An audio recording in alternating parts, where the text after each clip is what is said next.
Thanks. With respect, I don't agree with the way our esteemed chairman has characterized this hearing today. He refers to the Trump v.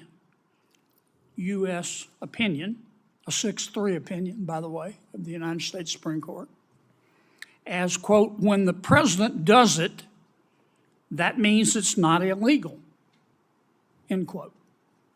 I do not believe that that is a fair reading of the opinion.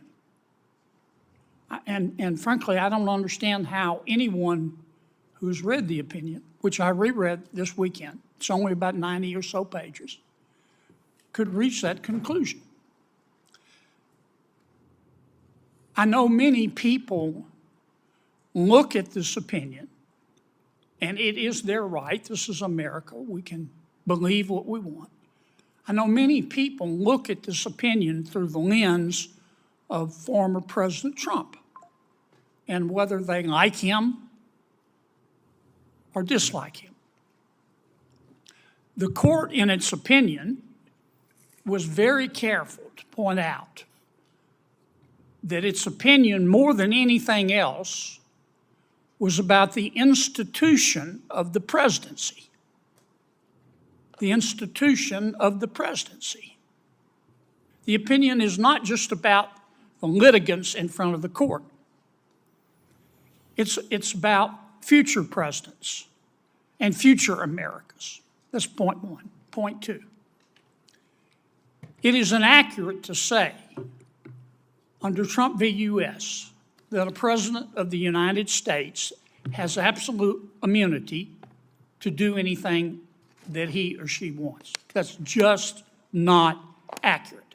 For example, the court is very clear in saying that a president does not have criminal immunity, including but not limited to a former president, for unofficial private acts.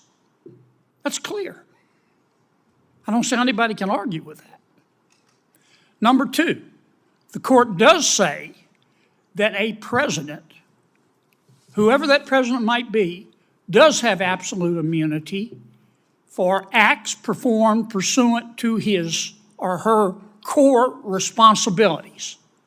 Responsibilities given exclusively to a president by virtue of the Constitution. But there's a third category, which I would suggest will include most acts by a president. Those are acts taken pursuant to a president's authority, but authority that is also shared with the United States Congress. And the court does not say that a president cannot be prosecuted criminally for those acts. It does not. It does say that if a prosecutor, the prosecution, if it wants to prosecute a former president for that layer or category of acts, the burden of proof is on the prosecutor. Well, duh, the burden of proof is always on the prosecutor. You can call it presumptive immunity, but the burden of proof is always on the state. And the state has to prove that the president's prosecution for that middle layer of acts would not impinge, I think the words would pose no, quote, no danger of intrusion on the authority and function of the executive branch. Now that's hardly absolute immunity. And I'm looking forward to our panel today to enlighten us on this subject. Thank you, Mr. Chairman. Professor Mascott, this case that we're talking about, Trump v. United States, it was before the United States Supreme Court because the Biden administration decided to criminally prosecute former President Trump. Is that correct? Yes, Senator.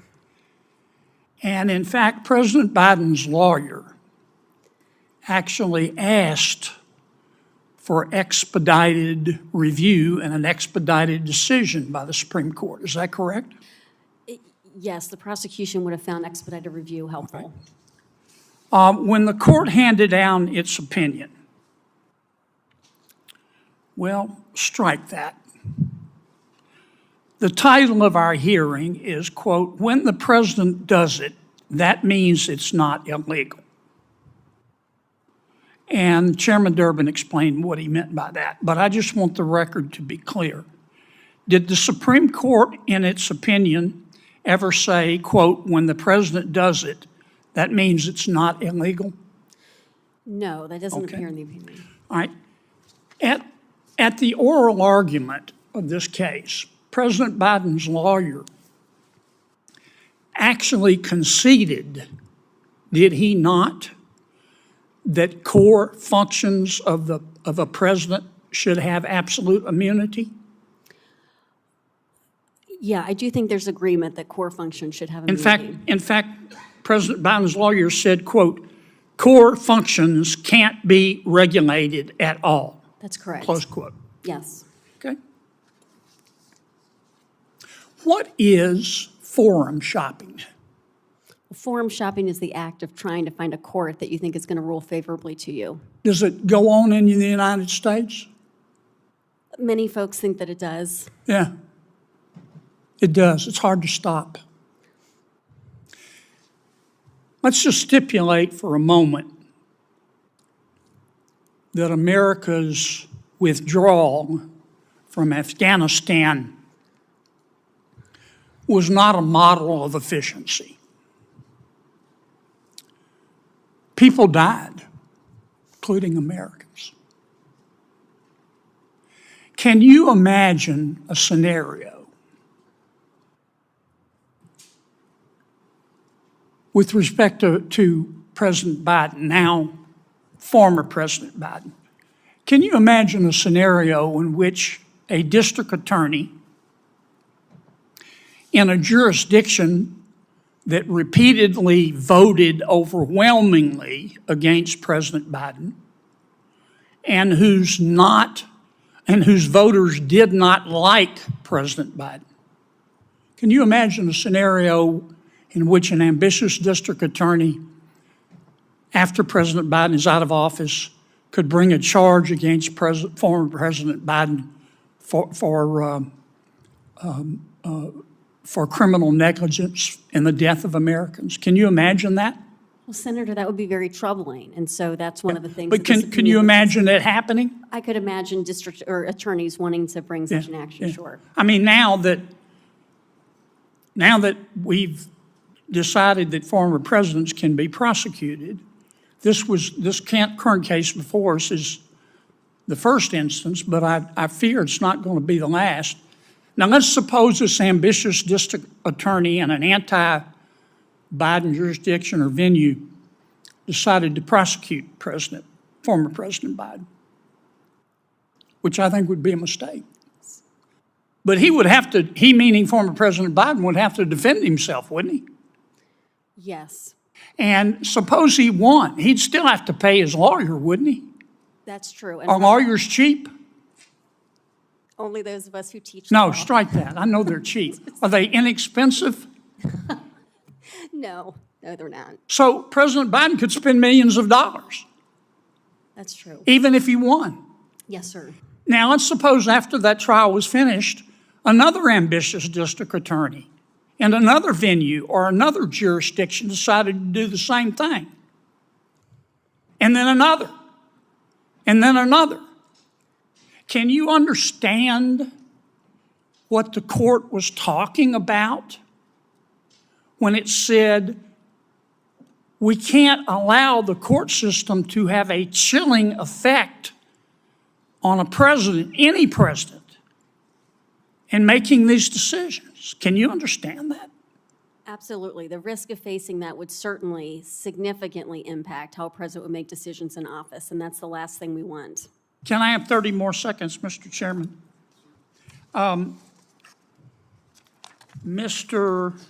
I don't want to mispronounce your name, sir.